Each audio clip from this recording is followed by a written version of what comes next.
আওয়ামী লীগ ক্ষমতায় আছে বলেই দেশের মানুষ স্বস্তিতে, বললেন প্রধানমন্ত্রী। তৃণমূলে সাংগঠনিক কার্যক্রম জোরদারের আহ্বান। দাম নির্ধারণের পরও চালের বাজার ঊর্ধ্বমুখী, সিন্ডিকেটকে দুষছেন আড়তদাররা। এমসি কলেজে ধর্ষণের ঘটনায় ৩ আসামির দোষ স্বীকার, হাসপাতালে দুজনের ডিএনএ নমুনা সংগ্রহ। হোয়াইট হাউস থেকে সামরিক হাসপাতালে ডোনাল্ড ট্রাম্প, করোনা সংক্রমণের ঝুঁকিতে প্রশাসনের কর্তা ব্যক্তিরা। বাফুফে নির্বাচনে সাবেক ফুটবলার সংগঠকদের মিলন মেলা, জেলা লীগ আয়োজনের তাগিদ।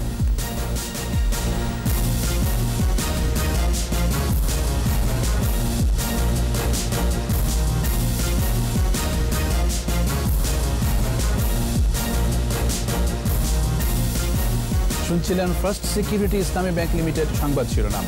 আমন্ত্রণ জানাচ্ছি সন্ধ্যা 7টার 21 সংবাদে। সাথে আছি আমি জাবের হোসেন।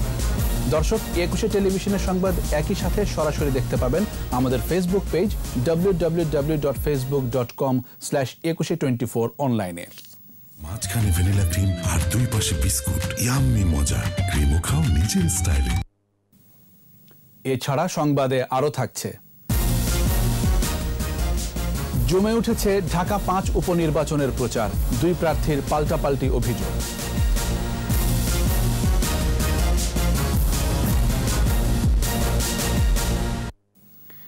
প্রধানমন্ত্রী শেখ হাসিনা বলেছেন, আওয়ামী লীগ ক্ষমতায় আছে বলেই দেশের জনগণ স্বস্তিতে আছে। দলের কেন্দ্রীয় কার্যনির্বাহী কমিটির সভায় করোনা সহ সকল দুর্যোগ মোকাবেলায় নেতাকর্মীরা সবসময় মানুষের পাশে থেকেছে বলেও উল্লেখ করেন আওয়ামী লীগ সভাপতি। সমালোচকদের কথায় কান না দিয়ে তৃণমূল পর্যায়ে সাংগঠনিক কার্যক্রম জোরদার করার আহ্বান জানান শেখ হাসিনা। প্রণব চক্রবর্তীর রিপোর্ট। করোনা পরিস্থিতিতে স্থবির হয়ে পড়া সাংগঠনিক কর্মকাণ্ডে গতি ফেরাতে ও অপেক্ষমান কিছু বিষয়ে সিদ্ধান্ত চূড়ান্ত করতে আওয়ামী লীগের কেন্দ্রীয় কার্যনির্বাহী কমিটির সভাপতিত্ব করেন দলের সভাপতি শেখ হাসিনা। করোনার কারণে সারা বিশ্ব কিন্তু অর্থনৈতিকভাবে স্থবির। প্রধানমন্ত্রীর সরকারি বাসভবন গণভবনে স্বাস্থ্যবিধি মেনে 81 সদস্যের কেন্দ্রীয় নেতাদের মধ্যে সীমিত সংখ্যক সদস্য নিয়ে এ সভা অনুষ্ঠিত হয়। আওয়ামী লীগ সভাপতি বলেন, করোনা সহ সাম্প্রতিক সময়ের সকল দুর্যোগ মোকাবেলা করেছে আওয়ামী লীগ। জনগণের সংগঠন হচ্ছে আওয়ামী লীগ, আর আওয়ামী লীগ জনগণের পাশে আছে এবং সেটা এবারও এই দুর্যোগ করোনা মহামারী এর সময়ও যেটা প্রমাণ হয়েছে। তো জনগণের আস্থা বিশ্বাসটা হচ্ছে আমাদের একমাত্র সম্বল, সেটাই আমাদের শক্তি। এখানে যদি অন্য কেউ থাকতো তো কত যে মানুষ মারা যেত, কত যে দুরবস্থা মানুষের হতো, তা মানে ভাষায় বলা যায় না। বিশ্বের অর্থনীতি যখন বিপর্যস্ত, তখন বাংলাদেশের অর্থনীতি সচল। এর মূলে আওয়ামী লীগের সকল নেতাকর্মী। কৃষকের ধান কাটা সহ সকল ক্ষেত্রে এগিয়ে আসায় তাদের কৃতজ্ঞতা জানান শেখ হাসিনা। আওয়ামী লীগের এই যে তৃণমূল পর্যায়ে সাংগঠনিক শক্তি আছে, এই করোনা মোকাবেলার সময় তারা যখন মাঠে নেমেছে তখনই সেটা প্রমাণিত হয়েছে। আজকে যে কারণে আমার প্রায় 522 জন নেতাকর্মী সব মৃত্যুবরণ করেছে। এত বড় স্যাক্রিফাইস বোধহয় আর কোনো দল তো করেনি। এই দেশে তো ওই গরিব মানুষের সেবা করার অনেক রকম প্রতিষ্ঠান, অনেক রকম কার্যক্রম আমরা দেখি, কিন্তু করোনাকালীন সময় তো তাদের কোনো কার্যক্রম আমরা দেখি নাই। দলের সাংগঠনিক কার্যক্রম অব্যাহত রাখতে নেতাদের তাগিদ দেন প্রধানমন্ত্রী শেখ হাসিনা। বিভিন্ন জায়গায় আমাদের হয়তো সম্মেলন হয়েছে, কিন্তু করোনার কারণে আর আমরা কমিটিও করতে পারিনি বা কেউ খোঁজও নিতে পারি, যেতেও পারিনি। তো সেগুলি আমার মনে হয় এখন একটা সময় আস্তে আস্তে আস্তে আস্তে আমরা সেগুলি কাজ করতে পারবো। করোনা আক্রান্ত হয়ে যে সকল নেতাকর্মীরা মৃত্যুবরণ করেছেন তাদের প্রতি গভীর শোক জানানো হয় এ সভায়। সকলেরই আত্মার মাগফিরাত কামনা করছি। প্রণব চক্রবর্তী, 21 টেলিভিশন, ঢাকা। নানা স্তরে সক্রিয় সিন্ডিকেট, তাই চালের দাম বাড়তি, এই অভিযোগ আড়তদারদের। আমদানি শুরু হলে দাম কমবে বলেও মনে করছেন তারা। মোটা, সরু বা মিনিকেট পাইকারি বাজারে সব চালের দামই নির্ধারিত দামের চেয়ে কেজিতে কমপক্ষে 3 টাকা বেশি। তৌহিদুর রহমানের রিপোর্ট। খাদ্য ও বাণিজ্যমন্ত্রীর সঙ্গে চালকল মালিক ও ব্যবসায়ীদের বৈঠকের পর দাম নির্ধারণ করে দেয়া হয় চালের দর। এরপরও দাম কমেনি। অন্যতম পাইকারি বাজার রাজধানীর মোহাম্মদপুর কৃষি মার্কেট। এখানে প্রতি কেজি মোটা চালের দাম প্রকারভেদে 43 থেকে 49 টাকা, মিনিকেটের কেজি 53 থেকে 55 টাকা। আপনার ছিল 44 টাকা, 45 টাকা, এখন হচ্ছে 48 টাকা, 47 টাকা।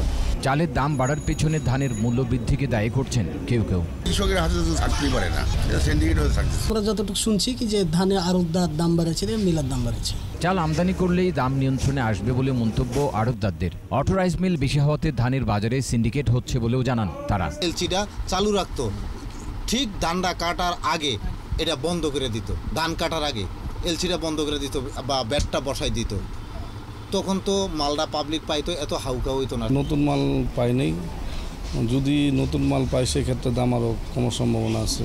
চালের দাম স্থিতিশীল রাখতে চালকল মালিকদের সাথে পাইকারি ব্যবসায়ীদের ভূমিকাও গুরুত্বপূর্ণ। করোনার সময় বাজার ঢাকা শহরে 20-50 হাজার বাড়িওয়ালা একসাথে নেমে গেছে, 8 বস্তা 10 বস্তা 20 বস্তা চাল কিনে নিছে, এখন ঠিক একই অবস্থা। আসলে ধানের দাম চাউলের দাম খুব বেশি না। দর কমাতে সার্বিক নজরদারি দাবি করছেন সাধারণ ক্রেতারা। Touhidur Rahman, 21 television, Dhaka. Sylhet MC college ছাত্রাবাসে গৃহবধূকে সংঘবদ্ধ ধর্ষণ মামলার আরও 3 আসামি স্বীকারোক্তিমূলক জবানবন্দি দিয়েছে। সিলেট অতিরিক্ত চিফ মেট্রোপলিটন ম্যাজিস্ট্রেট জিয়াদুর রহমানের আদালতে জবানবন্দি দেয় 3 আসামি, পরে তাদের কারাগারে পাঠানো হয়। এর আগে শুক্রবার প্রধান আসামি সাইফুর, তার সহযোগী অর্জুন ও রবিউল স্বীকারোক্তিমূলক জবানবন্দি দেয়। এদিকে 5 দিনের রিমান্ডে থাকা অপর 2 আসামি তারেক ও মাসুমের ডিএনএ নমুনা সংগ্রহ করা হয়েছে। এছাড়া ধর্ষণের প্রতিবাদ ও বিচার দাবিতে আজও সিলেটের টিলাগড় এবং সুনামগঞ্জের দিরাইয়ে মানববন্ধন করেছে বিভিন্ন সংগঠন।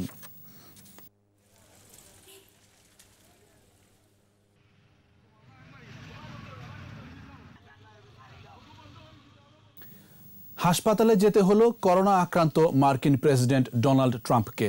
চিকিৎসকরা এরই মধ্যে তাকে রেমডিভিসির দিতে শুরু করেছেন।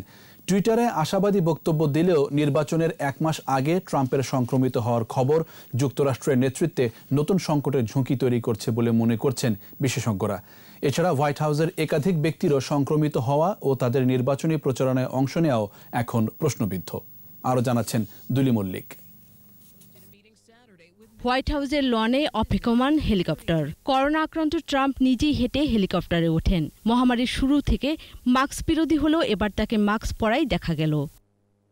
Walter read national military medical হাসপাতালে ভর্তি করা হয়েছে তাকে। চিকিৎসকরা জানান 74 বছর বয়সী ট্রাম্পের শরীরে করোনার মৃদু উপসর্গ দেখা দিয়েছে। Corona positive first lady Melania ট্রাম্পও আছেন হাসপাতালে। হাসপাতালে যাওয়ার আগে ভাইস প্রেসিডেন্টের কাছে ক্ষমতা হস্তান্তর করেননি ট্রাম্প। হাসপাতাল থেকে দায়িত্ব পালনের কথা জানিয়েছেন। টুইট বার্তায় নিজের সুস্থতার কথাও জানিয়েছেন ট্রাম্প। সুস্থতার বার্তা দিলেও যুক্তরাষ্ট্রের সৃষ্ট অস্থিরতা কমানো যাচ্ছে না। করোনা পজিটিভ হওয়ার আগের দিনও নিউ জার্সিতে নির্বাচনী তহবিল সংগ্রহ সহ বিভিন্ন অনুষ্ঠানে যোগ দেন ট্রাম্প। এ অবস্থায় তার সংস্পর্শে আসা আর কারা আক্রান্ত হয়েছে তা নিয়ে শঙ্কা বাড়ছে। এদিকে ট্রাম্পের সংক্রমিত হওয়ার পর করোনা মহামারীকে গুরুত্বের সঙ্গে দেখার আহ্বান জানিয়েছেন তার প্রতিদ্বন্দ্বী প্রার্থী জো বাইডেন।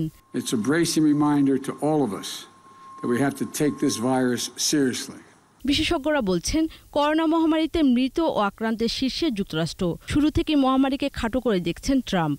এবার তার প্রশাসনের বিরুদ্ধে গাফিলতির অভিযোগ আরও জোরালো হলো। নির্বাচনের আগে তার সংক্রমিত হওয়ার খবরও সংকট বাড়িয়েছে।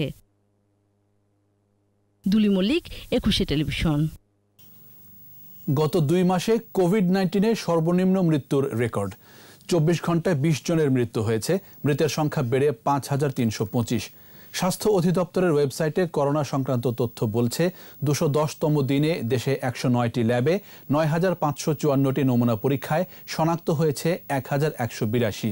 শনাক্তের সংখ্যা বেড়ে 3,67,565। নতুন 1442 জন সহ সুস্থ হয়েছে 2,80,069 জন। পরীক্ষার বিপরীতে আক্রান্তের হার 18.57%, সুস্থতার হার 76.20 ও মৃত্যুর হার 1.45%। এ পর্যন্ত করোনা পরীক্ষা হয়েছে 19 লাখের বেশি। উৎসবমুখর পরিবেশে শেষ হলো বাংলাদেশ ফুটবল ফেডারেশনের নির্বাচন। এখন ভোট গণনা চলছে। দুপুর 2টায় শুরু হয়ে সন্ধ্যা 6টা পর্যন্ত একটানা চলে ভোট গ্রহণ। এর আগে শেষ হয় বার্ষিক সাধারণ সভা। 4 বছরের জন্য দেশের ফুটবল পরিচালনার দায়িত্ব নিতে লড়ছেন টানা 3বারের সভাপতি কাজী সালাউদ্দিন। তার বিপক্ষে সভাপতি পদে লড়ছেন সাবেক ফুটবলার ও কোচ শফিকুল ইসলাম মানিক ও বাদল রায়। 139 জন কাউন্সিলরের মধ্যে 137 জন ভোট দিয়েছেন। ফরিদপুরের কাউন্সিলর নাজমুল ইসলাম খন্দকার ও চট্টগ্রাম আবাহনীর তরফদার রুহুল আমিন ভোট দিতে আসেননি।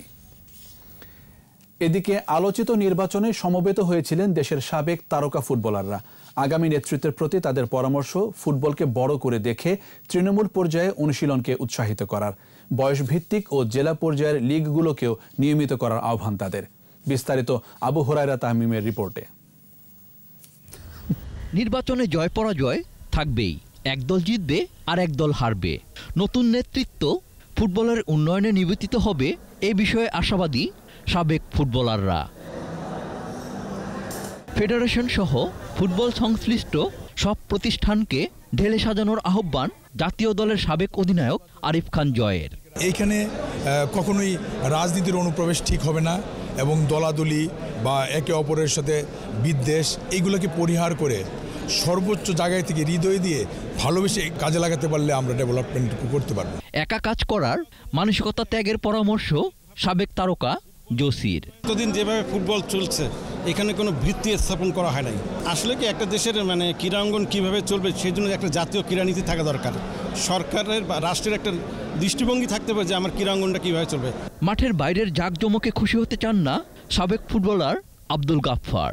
জৌলুস দেখতে চান পায়ে এবং বলে। দেখলে বোঝা যায় যে কত টাকা খরচ হচ্ছে আর কত মানুষ।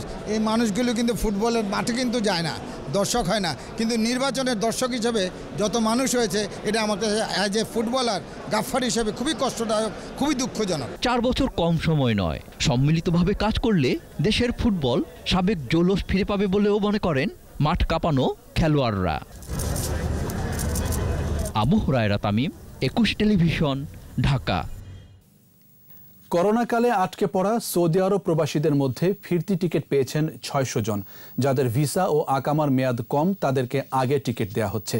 তবে এখনও যারা টোকেন পাননি তারা টিকিট না পাওয়ার আশঙ্কা করছেন।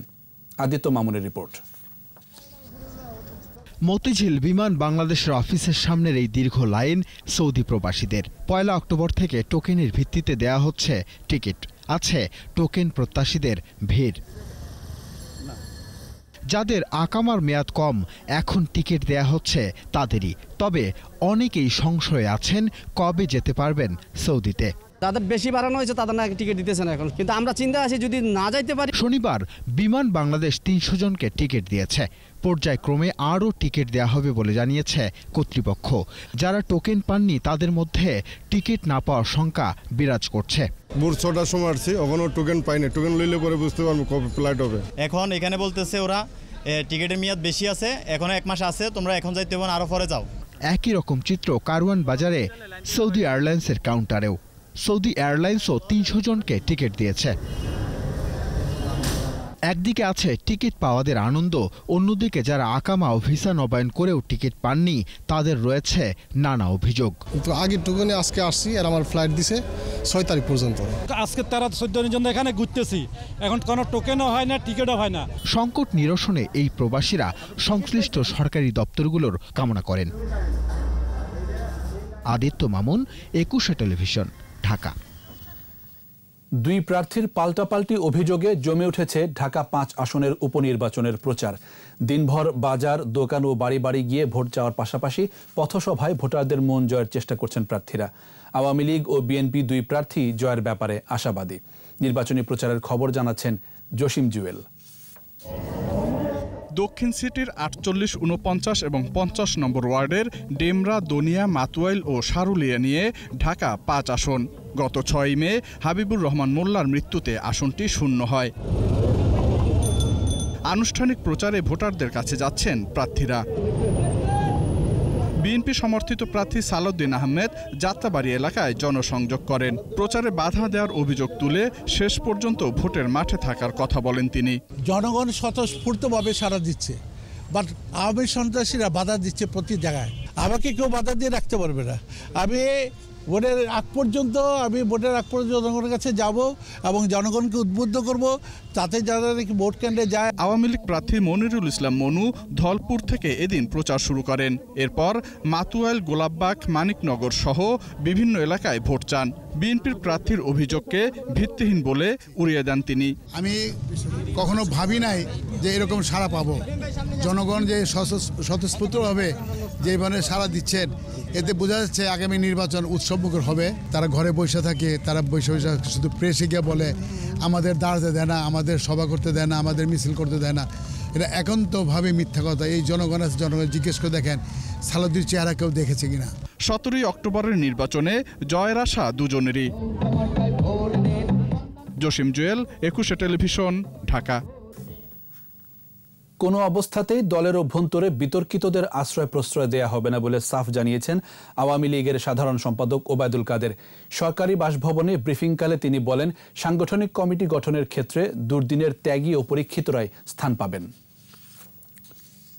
মাননীয় সভাপতি জননেত্রী শেখ হাসিনা সাংগঠনিক কমিটি গঠনের কাছে দুর্দিনের ত্যাগী, পরীক্ষিত, নিবেদিত নেতা কর্মীরা যাতে বাদ না পড়ে সেদিকে সকলকে লক্ষ্য রাখার নির্দেশ দিয়েছেন।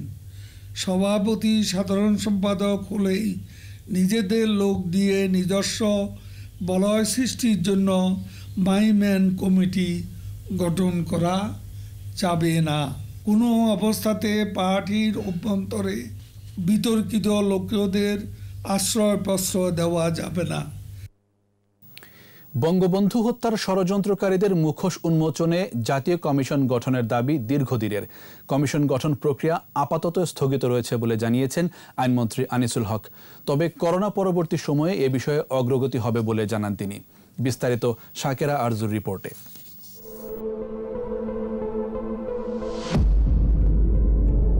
৭৫-এর ১৫ই আগস্ট জাতির পিতা বঙ্গবন্ধু শেখ মুজিবুর রহমানকে সপরিবারে হত্যা করা হয়।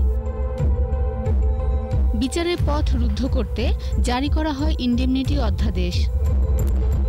২১ বছর পর সেই হত্যাকাণ্ডের বিচারের পথ খুলে যায়, শুরু হয় বিচারিক প্রক্রিয়া। দীর্ঘ প্রক্রিয়া শেষে বঙ্গবন্ধুর খুনিদের কয়েকজনের দণ্ড কার্যকর হলেও ষড়যন্ত্রকারীরা আড়ালেই থেকে যায়। তাদের মুখোশ উন্মোচনে জাতীয় কমিশন গঠনের দাবি ওঠে বিভিন্ন মহল থেকে। ৭২ থেকে ৭৫ এবং ৭৫ পরবর্তী সময়ের ঘটনাবলী লিপিবদ্ধ করতে কমিশন গঠনের প্রয়োজন বোধ করেন বিশিষ্টজনেরা। এই ধারণার সঙ্গে একমত আইনমন্ত্রী। তার কারণ হচ্ছে এপাশ ওপাশ করলে দেখা যাবে যে তারা সকলেই এই হত্যাকাণ্ডের বেনিফিশিয়ারি। করোনা পরিস্থিতির কারণে কমিশন গঠনের উদ্যোগ স্থগিত রয়েছে বলেও জানান মন্ত্রী। কিভাবে কমিশন আপনার হবে, কমিশনের কাজ কি হবে, এর পরিধি সম্বন্ধে আলাপ আলোচনা করে তারপরে আমরা কমিশন গঠনের দিকে যাব। এই করোনা ভাইরাস পরিস্থিতির কারণে আমরা পিছিয়ে গেছি। করোনা ভাইরাস পরিস্থিতির উন্নতি হলেই আমরা এই কাজে এগিয়ে যাব। বঙ্গবন্ধুর খুনি এবং তাদের বংশধরদের চিহ্নিত করতে না পারলে আগামী প্রজন্ম সত্য জানা থেকে বঞ্চিত হবে। শাকেরা আরজু, 21 টেলিভিশন, ঢাকা। পরমাণু অস্ত্রের জন্য অর্থ ব্যয় না করে টেকসই উন্নয়ন লক্ষ্যমাত্রা অর্জনের বিষয়ে আরও যত্নবান হতে বিশ্ব নেতাদের প্রতি আহ্বান জানিয়েছেন পররাষ্ট্রমন্ত্রী ডক্টর AK আব্দুল মোমেন। পরমাণু নিরস্ত্রীকরণে জাতিসংঘ সাধারণ পরিষদের উচ্চ পর্যায়ের এক বৈঠকে দেয়া বক্তব্যে এই আহ্বান জানান তিনি। Nuclear technology has been recognized as capable of both tremendous benefit and equally unimaginable destruction. Bound by our constitutional obligation to disarmament, Bangladesh rejects the use of nuclear technology for destructive purpose and supports its peaceful application for development and welfare of humankind. অভ্যন্তরীণ দুর্বলতার কারণে বিএনপির রাজনৈতিক ভবিষ্যৎ নিয়ে দেশের জনগণ হতাশ বলেছেন জাতীয় পার্টির চেয়ারম্যান জি.এম. কাদের। তিনি দাবি করেন জাতীয় পার্টি এখন সবচেয়ে সম্ভাবনাময় দল।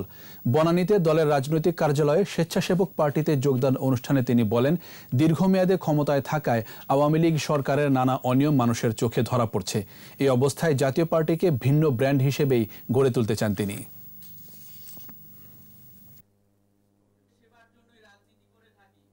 বিএনপি যারা শুভাকাঙ্ক্ষী বা বিএনপির সঙ্গে সম্পৃক্ত তারা কেউই নিশ্চিত হতে পারছে না যে বিএনপি সামনের দিকে কি পর্যায়ে যাবে, এটা টিকতে পারবে কি না, টিকলে কি তাদের শক্তি দাঁড়াবে। আমরা জাতীয় পার্টিকে সেই ধরনের একটি ব্র্যান্ড রাজনৈতিক দল হিসেবে সামনের দিকে এগিয়ে নিয়ে যেতে চাই। অপরাজনীতি করে সরকার জনগণকে বিভ্রান্ত করার চেষ্টা করছে বলে অভিযোগ করেছেন বিএনপির স্থায়ী কমিটির সদস্য নজরুল ইসলাম খান। জিয়া পরিবারের বিরুদ্ধে অপপ্রচারের প্রতিবাদে নয়াপল্টনে দলীয় কার্যালয়ের সামনে মানববন্ধন করে বিএনপি। সে সময় তিনি বলেন, রাজনীতির নামে এ ধরনের আচরণ মানুষকে রাজনীতি সম্পর্কে ভুল ধারণা দিচ্ছে। সরকারকে জনগণের সেবায় কাজ করারও আহ্বান জানান বিএনপির এই নেতা। জিয়াউর রহমান বা বেগম খালেদা জিয়ার বিরুদ্ধে না, প্রথম নিজেদের সংশোধন করুন। আমরা এই দেশটাকে গণতান্ত্রিক বাংলাদেশ হিসাবে দেখতে চাই, মানবিক বাংলাদেশ হিসেবে দেখতে চাই, সমৃদ্ধ বাংলাদেশ দেশ হিসাবে দেখতে চাই। আর শহীদ জিয়া সেই কাজটি সূচনা করেছিলেন, দেশনেত্রী বেগম খালেদা জিয়া সে কাজকে এগিয়ে নিয়েছিলেন। ধর্ষকদের সামাজিকভাবে বয়কটের আহ্বান জানিয়েছে বাংলাদেশ নারী মুক্তি সংসদ। জাতীয় প্রেস ক্লাবের সামনে মানববন্ধনে বক্তারা বলেন, নারী ও শিশু ধর্ষণ, খুন, হত্যা ও নির্যাতনের ঘটনা বেড়েই চলেছে। সম্প্রতি ঘটে যাওয়া বিভিন্ন ঘটনা তুলে ধরে তীব্র নিন্দা জানান তারা। ধর্ষকদের দৃষ্টান্তমূলক শাস্তির দাবি জানিয়ে সবাইকে এ ধরনের অপরাধের বিরুদ্ধে রুখে দাঁড়ানোর আহ্বান জানানো হয় মানববন্ধনে।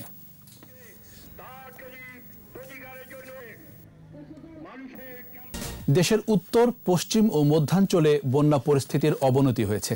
কয়েকটি নদীর পানি বিপদসীমার উপর দিয়ে প্রবাহিত হচ্ছে।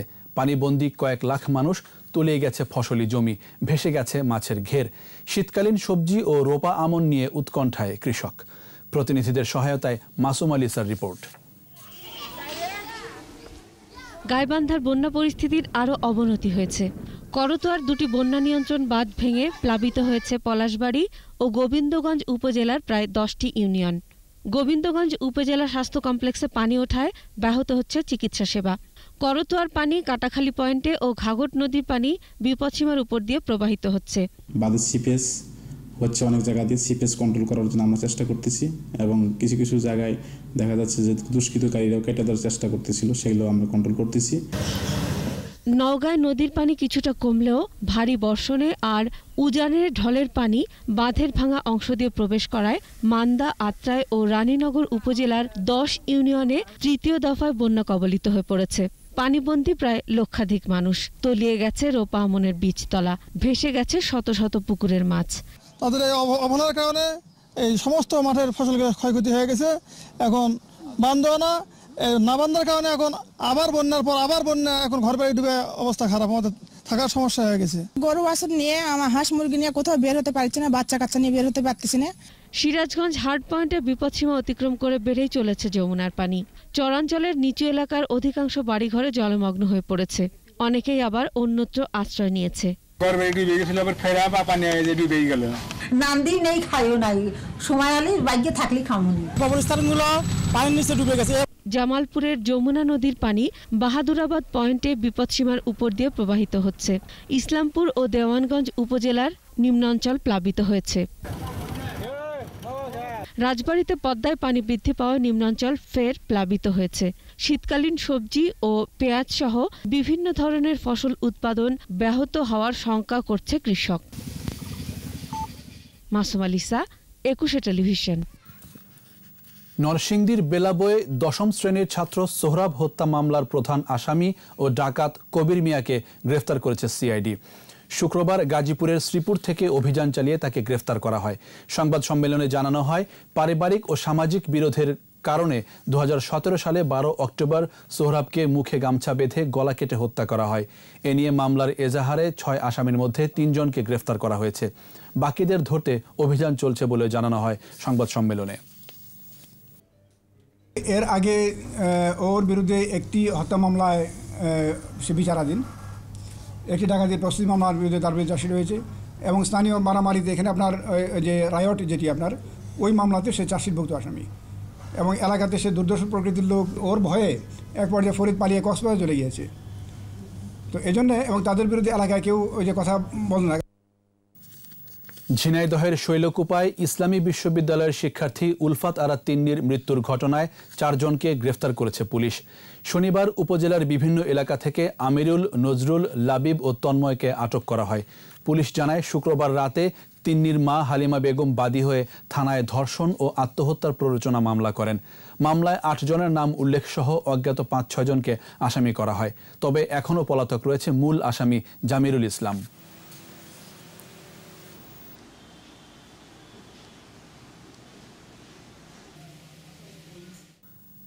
এবার সোশ্যাল ইসলামী ব্যাংক লিমিটেড বাণিজ্য সংবাদ।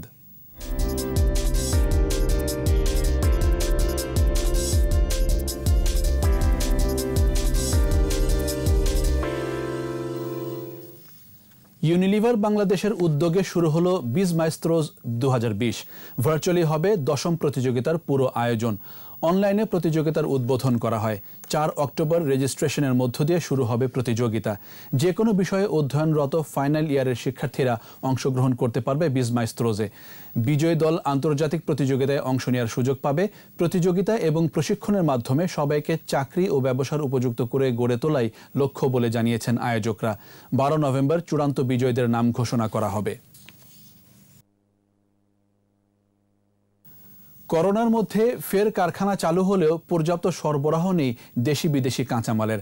পাশাপাশি দেশের বিভিন্ন অঞ্চল থেকে ক্রেতারাও আসছেন না নিয়মিত। সঙ্গে আছে ব্যাংক ঋণের চাপ।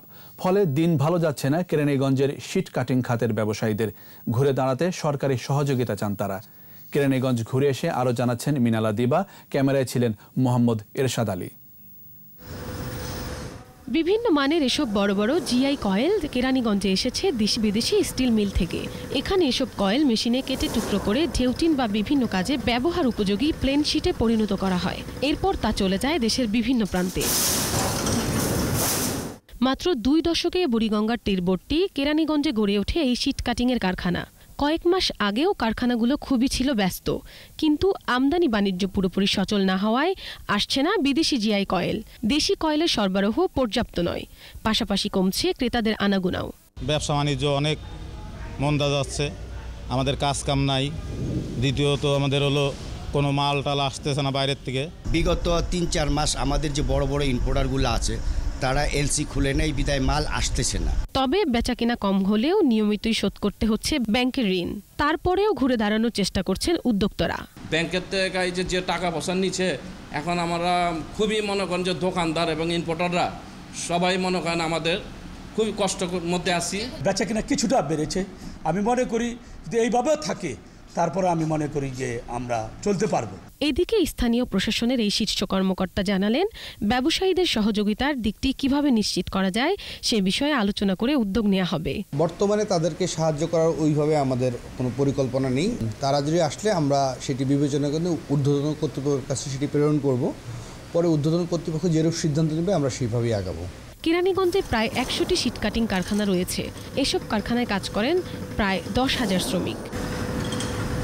মিনালা দিবা, 21 টেলিভিশন, ঢাকা। গ্রাম বাংলার ঐতিহ্য নৌকাবাজ প্রতিযোগিতা হয়ে গেল পাবনা সিরাজগঞ্জের হুরাসাগর নদীতে। প্রথম হয়েছে সিরাজগঞ্জের 7 স্টার দল, আর দ্বিতীয় স্থান অধিকার করে পাবনার বাংলার বাঘ দল। প্রতিযোগিতায় পানসি, কোষা, ছিপনৌকা নিয়ে 10টি দল অংশ নেয়।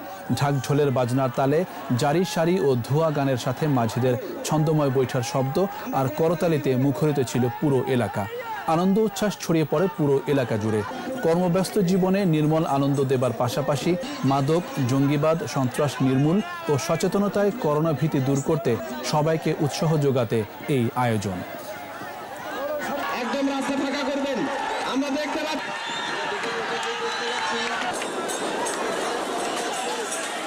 হেলালুদ্দিন প্রামাণিক ভাই মঞ্চে এসেছেন।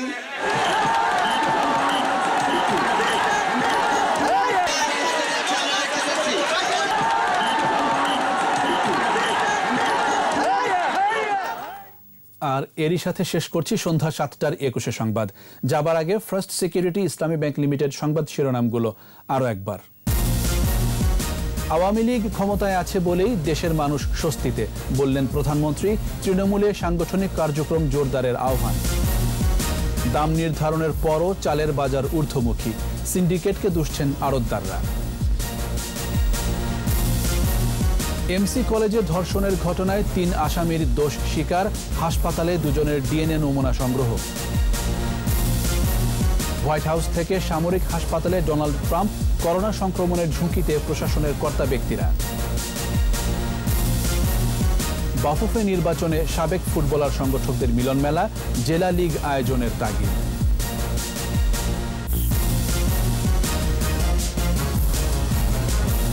একুশে টেলিভিশনের সর্বশেষ খবর জানতে ডায়াল করুন 2021 নম্বরে আর ভিজিট করুন 21-tv.com এই ওয়েবসাইট।